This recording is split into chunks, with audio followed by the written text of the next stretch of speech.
Ceasefire would be focused on Iran. Lebanon is not part of the ceasefire.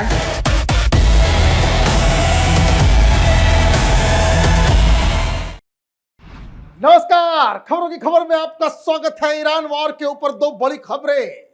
पहली चीज ये कि cease fire पूरी तरीके से टूट गया है और इस्लामाबाद में जो पीस टॉक्स होने थे वो अधर पे लटक गया है। खबर ये आ रही है ईरान ने इस पीस टॉक में जाने से मना कर दिया है। वो रिकंसिडर कर रहे हैं कि पाकिस्तान की चालबाजियों के चक्कर में ईरान इस तरीके से फंस गया है कि अब चौतरफा उसकी फजीहत हो रही है, क्योंकि मसला लेबनान के ऊपर फंसा हुआ था और इजराइल ने इतने धमाके किए हैं कि हजारों लोग घायल हैं, 300 के आसपास लोगों की मौत हो गई। ये सब जब सीज फायर की घोषणा हुए अभी 24 घंटे हुए हैं।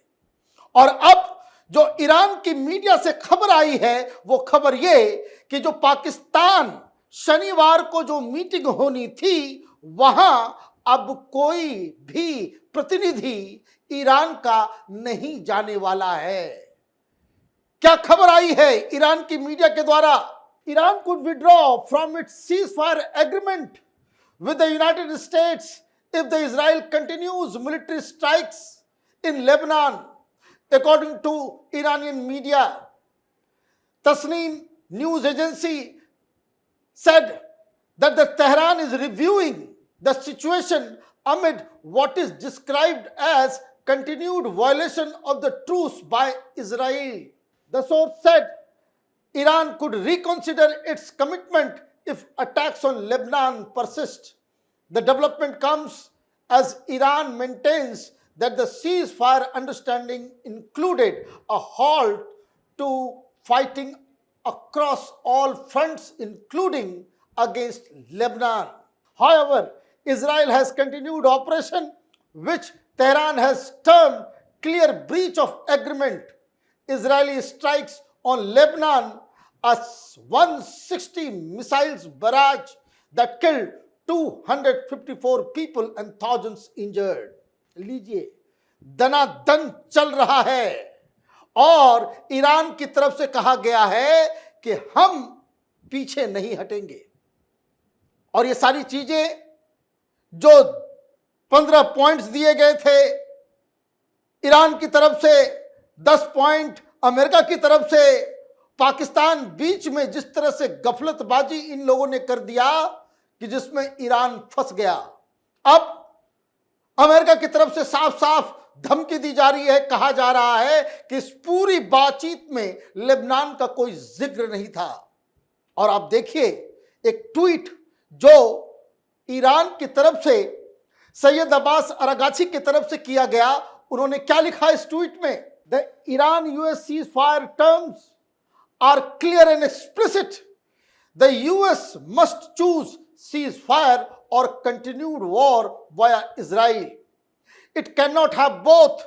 The world sees the massacre in Lebanon. The ball is in the US court and the world is watching whether it will act on its commitments. लीजिए और इस ट्वीट को जरा गौर से देखिए। उस ट्वीट के जवाब में किया गया जो शहबाज शरीफ ने किया है। इस ट्वीट के नीचे देखिए जो शहबाज शरीफ ने कहा कि भाई ये इजराइल की तरफ से जो हमले हो रहे हैं वो गलत हो रहे हैं, ये ब्रीच ऑफ ट्रस्ट है और सारी चीजें हैं। मतलब आपने अमेरिका को क्या कहा, ईरान को क्या बताया? क्योंकि अब अमेरिका तो कह रहा है कि भाई इसमें कुछ है नहीं, लेबनान की बात ही नहीं हुई थी। 2 वीडियोस भी आ गए हैं। और इस पूरे कंफ्यूजन की वजह से क्या हो गया है? इस पूरे कंफ्यूजन की वजह से ईरान ने फिर से स्टेट ऑफ हॉर्मुज को रोक दिया है, बंद कर दिया है कि भाई पहले आप लेबनान के ऊपर हमला करना बंद करो। लेकिन पहले जेडी वेंस की तरफ से दिया गया बयान ये सुनिए।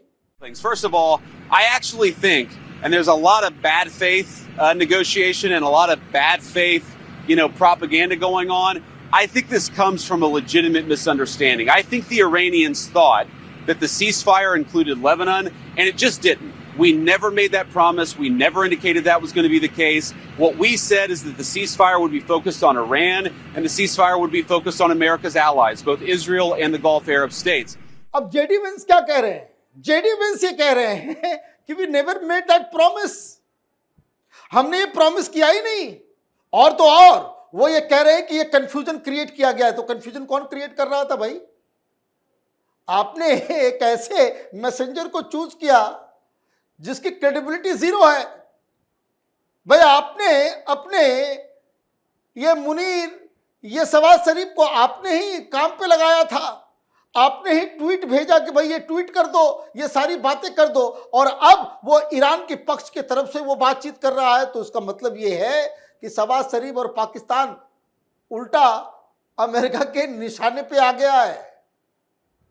इतना ही नहीं, एक और वीडियो देखिए। ये व्हाइट हाउस में जब प्रेस कॉन्फ्रेंस के दौरान लेबनान के बारे में पूछा गया, वहां से भी क्लियर कट मैसेज दिया गया कि लेबनान इस पूरी ट्रीटी का कोई हिस्सा ही नहीं है। सुनिए। Would President Trump like to see Lebanon included in this peace deal? As you know, there's been increased Israeli strikes on Lebanon today with dozens of casualties there. Sure. Lebanon is not part of the ceasefire. That has been relayed to all parties involved in the ceasefire. As you know, Prime Minister Netanyahu put out a statement last night in support of the ceasefire, in support of the United States' efforts, and he's also assured the president they'll continue to be a helpful partner throughout the course of the next 2 weeks. Is there any thought, though, that the president might like to see Lebanon included in a future date, given that it seems to be causing or potentially undermining the Iran ceasefire? Again, this will continue to be discussed, I am sure, between the president and Prime Minister Netanyahu, the United States and Israel, and all of the parties involved. But at this point in time, they're not included in the ceasefire deal. अब जब America की तरफ से दो बातें हो गई कि लेबनान हमारा हिस्सा नहीं है इस बातचीत का, लेबनान के ऊपर हमला होगा, इजराइल करेगा, और इजराइल ने कल रात और आज 160 मिसाइल्स मारे हैं, और इजराइल की तरफ से यह बताया गया कि बकायदा जो हिजबुल्लाह का जो चीफ है उसका राइट हैंड मैन को भी हमने मार दिया है। तो ये तो बवाल मचा हुआ है। और जब ये सारी चीजें हुई तो कुछ देर पहले, मतलब कल, ईरान की तरफ से कहा गया था कि हमारा, इस ट्वीट को देखिए, ये ट्वीट जो है ये एम्बेसडर रेजा अमेरी मोगदम, ये दरअसल इस्लामाबाद में बैठे ईरानियन एम्बेसडर हैं, और उन्होंने ये ट्वीट किया कि हम आने वाले हैं, और उसके बाद इस ट्वीट को ही डिलीट कर दिया। मतलब डिलीट करने का मतलब क्या हुआ कि अब हम नहीं आ रहे। एक तो ईरानियन मीडिया की तरफ से बताया जा रहा है कि रिकंसिडर किया जा रहा है, और उसके बाद जो पाकिस्तान में जो एम्बेसडर है, जो मेन व्यक्ति है, उसने ही अपने ही कमिटमेंट को कि हम आने वाले हैं, हम इस शनिवार को जो है जो मीटिंग होगी, ईरान का डेलीगेशन आएगा, उस ट्वीट को खत्म कर दिया गया। तो अब कैसे होगी बातचीत? मामला पाकिस्तान ने फंसा दिया। ये होता है, मूर्ख दोस्त जो होते हैं वो ज्यादा खतरनाक होते हैं। डोनाल्ड ट्रंप को यह समझ में नहीं आया कि एक तो आपको क्या मिसगाइड किया, क्या कहा नहीं कहा, और इसने ईरान को कह दिया कि नहीं भाई, ये जो है इसमें लेबनान इंक्लूडेड है, इजराइल जो है लेबनान के ऊपर हमला नहीं करेगा। और अमेरिका ने इजराइल को कहा कि भाई लेबनान से कोई बातचीत नहीं है। इजराइल की तरफ से भी कहा गया कि हम तो छोड़ेंगे नहीं, अभी ये बातचीत का हिस्सा ही नहीं है लेबनान। और लेबनान में कौन है? तो ये हिजबुल्लाह तो ईरानियन समर्थन से ही चल रहा है। अब वहां उसकी कुटाई हो रही है। आपने बड़े ही होशियारी से लात डाल दिया ईरान एंड इट्स अलाइज। तो आपके अलाइज कौन है? Hezbollah, Hamas, Houthi. तो आतंकवादियों के ऊपर भी अटैक नहीं होगा, तो ये होगा नहीं। तो अब क्या मसला आया? डोनाल्ड ट्रंप को बताया गया, डोनाल्ड ट्रंप जो है फिर गुस्सा हो गए। ये सीज फायर चलने वाला नहीं है। ईरान की तरफ से 2-3 एक्शन ले लिया गया। एक तो आपने कह दिया कि भाई ये हम इस्लामाबाद नहीं जाएंगे, दूसरी तरफ आपने स्टेट ऑफ हॉर्मुज को रोक दिया। अब डोनाल्ड ट्रंप कह रहे हैं कि इस बातचीत, इस सीज फायर की पहली ही शर्त है नो न्यूक्लियर वेपन, और दूसरा स्टेट ऑफ हॉर्मुज को पूरी तरीके से खोलना होगा। इसके बाद ही कोई बातचीत होगी।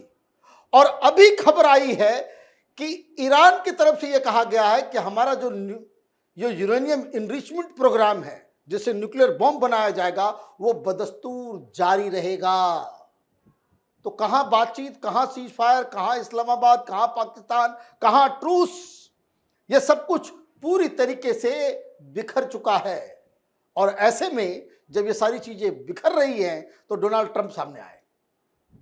डोनाल्ड ट्रंप ने क्या अपने ट्रुथ सोशल के ऊपर जो है उन्होंने क्या लिखा? US president Donald Trump writing in social media, all ships, aircrafts and military personnel with additional ammunition, weaponry and anything else that is appropriate and necessary for the lethal prosecution and destruction of an already substantially degraded enemy will remain in place and around Iran until such time as the real agreement, real को capital में लिखा है, reached is fully complied with, Trump said a post on truth social. लीजिए, कह दिया कि हमारे सारे सैनिक और सारी चीजें आप धमकी भी दे रहे हो, आप डिग्रेड भी बता रहे हो कि भाई खत्म हो गया ईरान, और सबसे बड़ी चीज व्हाइट हाउस की तरफ से कहा जा रहा है कि जो बातचीत हो रही है हमारी शर्तों पे हो रही है, और हमारी शर्तें बिल्कुल क्लियर है, no nuclear weapon, no missile, और स्टेट ऑफ हॉर्मुज को पूरी तरीके से खोलना होगा, otherwise there is no truce. सीधा अब ईरान वाले फोन लगा करके पूछ रहे हैं शहबाज शरीफ से, तुमने कहा किस गड्ढे में फंसा दिया? ये तो अमेरिका ने टाइम ले लिया अपने आप को तैयार करने में ताकि ईरान के ऊपर और भी जोरदार हमला किया जा सके।